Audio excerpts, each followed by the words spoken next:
What do you call a president who escalates the Afghan war, bails out Wall Street, opposes marriage equality, and kills a healthcare public option? Well, the GOP calls him liberal.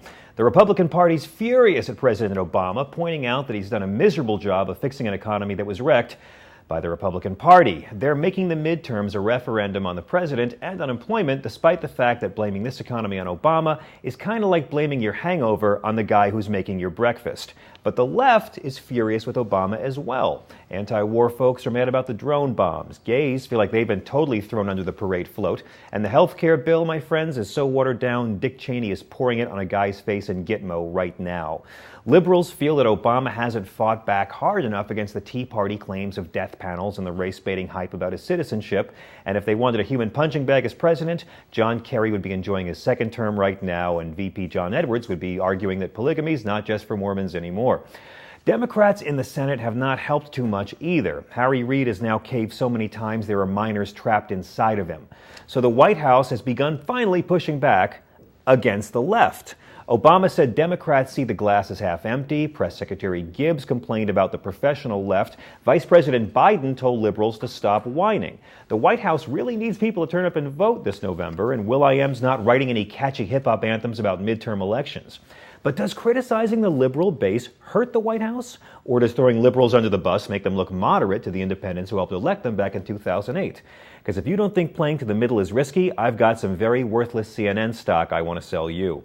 It's hard to get psyched over an enthusiasm gap, so we are joined by the brilliant Baratunde Thurston, comedian and co-founder of Jack and Jill Politics, and thank you so much for being here. Thanks for being here with me. I love you, dude. You're one of my favorite acts. One of my favorite political minds, so it's a pleasure to share the stage with you. I'm deeply honored and shocked at your low standards. Now, it's really tough to get enthusiastic about discussing an enthusiasm gap. Yeah. And politics now has just become so depressing that I think, in light of all the negative campaigning we're seeing, a lot of Americans just have what I call douchebag fatigue, and they just don't even want to hear about it, don't want to show up. How does the White House counter this and not completely get massacred in November? I think the White House is actually in one of the toughest spots of any White House that we've ever seen. And you did a brilliant opening there with outlining the right's upset, the left's upset, and I think most of the people in the White House are just trying to get things done. And they've pointed back to some things they have managed to get done, but it's not feeling like enough. The economy's still in a crapper. I've never said the word crapper before. See, that's how enthusiastic I am. But the economy's not doing well. The wars, one is wound down significantly.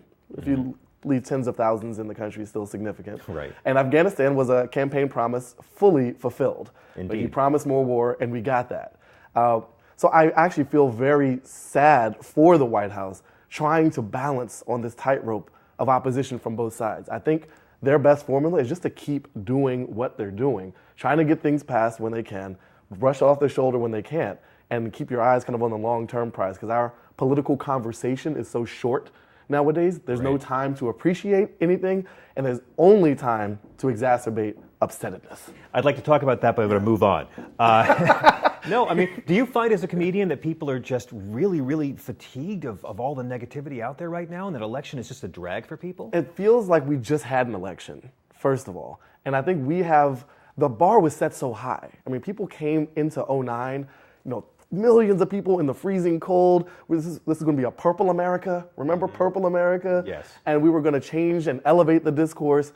And then we had the Tea Party pick up its steam. We kind of saw hints of it during McCain's campaign, but they're in full force, and it's weird. Well, yeah, it's but really strange. In fairness, the Tea Party is very outraged about deficits, and they have been since January 21st, 2009. No, they have a great memory. Yeah, exactly right. So I think people are really tired of looking at so much mudslinging. The news is just spectacle at this point. Our politicians are assumed to be corrupt and not really doing much to undermine that assumption. Exactly. And we're in the perpetual campaign, so it doesn't feel like it ever really stopped.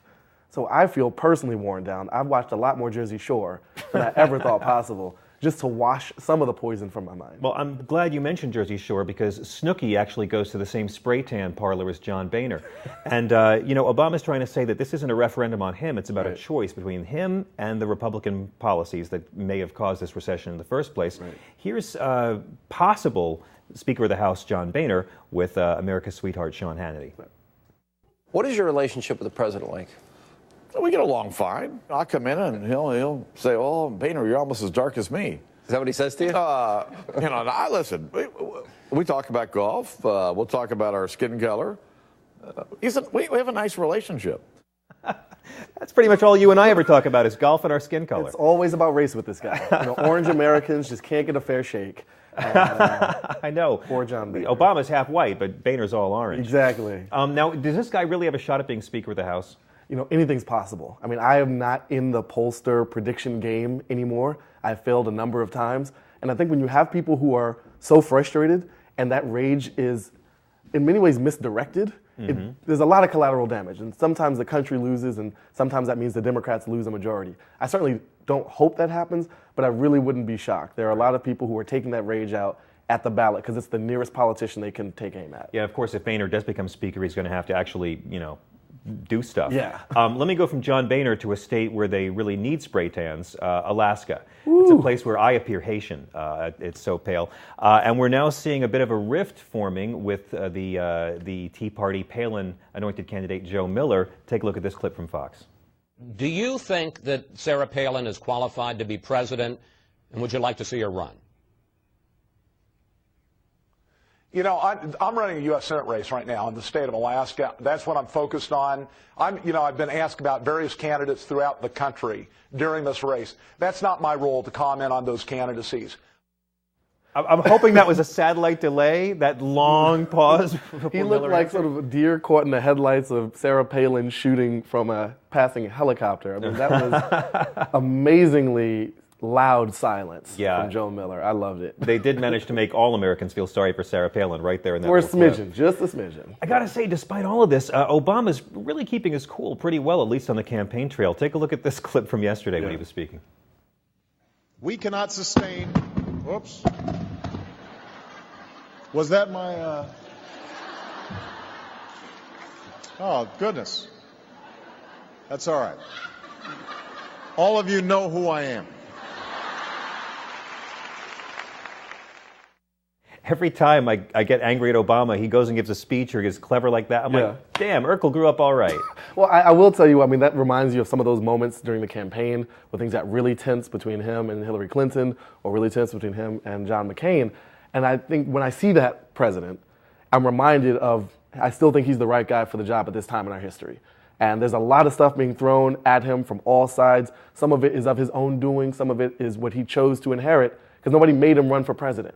But when you see someone that cool, when you're getting death threats, when people are questioning your citizenship, your religion, which religion you are, how much of a terrorist are you a socialist or a Marxist or a communist or some weird combination of all three, and you're still able to brush off a moment like that, that speaks deeply to his sort of inner strength, and I think we kind of need it. So even though we don't always appreciate it, I don't always appreciate it, that's a nice reminder.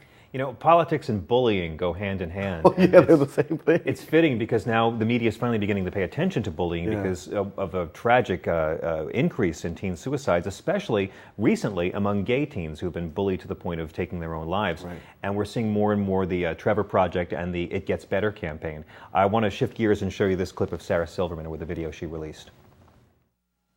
Dear America, when you tell gay Americans that they can't serve their country openly or marry the person that they love, you're telling that to kids too. So don't be shocked and wonder where all these bullies are coming from that are torturing young kids and driving them to kill themselves because they're different. They learned it from watching you. She's right. I love the after-school special moment. They learned it from watching you. Those old weed commercials from the 90s or 80s. I mean, she's a comedian, but she raises a very serious point. And you look at what's happening with Muslim Americans in this country and how the Ground Zero mosque, quote unquote, was such a flashpoint, but the effects were felt in mosques all across the country that had nothing to do with them, because we've set a tone that says this is acceptable behavior. Right. It's okay to denigrate people this way. And I do, after Columbine, I think it was Trent Reznor who said, I wish I could talk to those kids and tell them it gets better, right? High school is crap. Don't worry about it. Awful. And my high school experience was, it's supposed to be bad to a point. So I think there's some cause for the kids and for their parents to help remind them that it ends. And there's some cause for the parents of the bullies to rein in their crazy kids, because it has become quite a a phenomenon and even a disease that seems to be spreading. I mean, I don't remember this level of epidemic when I was in school. Maybe we didn't talk about it as much, or maybe we had different ways of dealing with it. I'm not fully sure, but it is sad. Baratunde, how can people find you? Baratunde.com. That's it. Thank you so much for joining us. Thanks for having me, John. Always a pleasure. Thank you. Peace.